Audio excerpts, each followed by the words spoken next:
5ই আগস্টের পরে আমরা নতুন বাংলাদেশে আমরা যেই রাষ্ট্রীয় পৃষ্ঠপোষকতা করবার জন্য দক্ষ মানুষজনকে পেয়েছি, তাদের হাতেই আমাদের এফডিসির এমডি নির্বাচিত হয়েছেন। আমরা গর্বিত। মাসুর রহমান তানি আমাদের চলচ্চিত্র পরিচালক সমিতির একজন সম্মানিত সদস্য।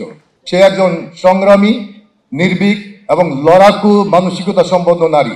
যে নারীকে শ্রদ্ধা করা যায়, যে নারীকে নিয়ে চিন্তা করা যায় যে আগামী দিনে এই চলচ্চিত্র অনেকটা দূর এগিয়ে যাবে তার পৃষ্ঠপোষকতায়, তার কর্মের কারণে। পৃথিবীর সকল দেশের ইতিহাস, ঐতিহ্য এবং সংস্কৃতিকে তুলে ধরবার একমাত্র মাধ্যম বলবো, শক্তিশালী মাধ্যম বলবো, সেই দেশের চলচ্চিত্র।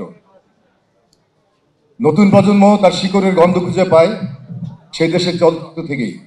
আজকে আমাদের চলচ্চিত্রের যেই ছিন্ন দশা আমরা দেখেছি, গত অনেক বছর ধরে আমাদের দৈন্যতা, আমাদের চলচ্চিত্রের যে বেহাল দশা, সেই দশাকে কাটিয়ে উঠবার জন্যে 5ই আগস্টের পরে আমরা নতুন বাংলাদেশে আমরা যেই রাষ্ট্রীয় পৃষ্ঠপোষকতা করবার জন্য দক্ষ মানুষজনকে পেয়েছি, তাদের হাতেই আমাদের এফডিসির এমডি নির্বাচিত হয়েছেন। এবং আমি মনে করি বাংলাদেশ চলচ্চিত্র পরিচালক সমিতির এটা একটা গর্বের বিষয়, আনন্দের বিষয়, এবং আমরা গর্বিত। মাসুর রহমান তানি আমাদের চলচ্চিত্র পরিচালক সমিতির একজন সম্মানিত সদস্য। এবং আমি তার কথা বলতে গেলে অনেক কথা বলতে হয়। প্রথমেই বলতে চাই, সে একজন সংগ্রামী, নির্ভীক এবং লড়াকু মানসিকতা সম্পন্ন নারী।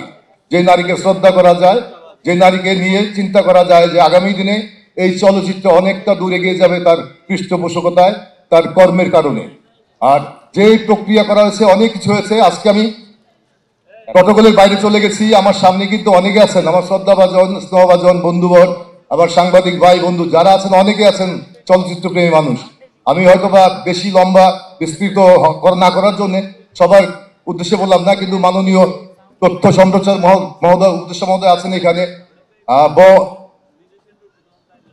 শিক্ষা অধিদপ্তরের উপদেষ্টা মহোদয় আছেন, এবং আর যারা শিল্পী, কলাকুশলী, আমার গুণীজন, তাদের সবার প্রতি আমার আন্তরিক কৃতজ্ঞতা যে আপনারা এসছেন।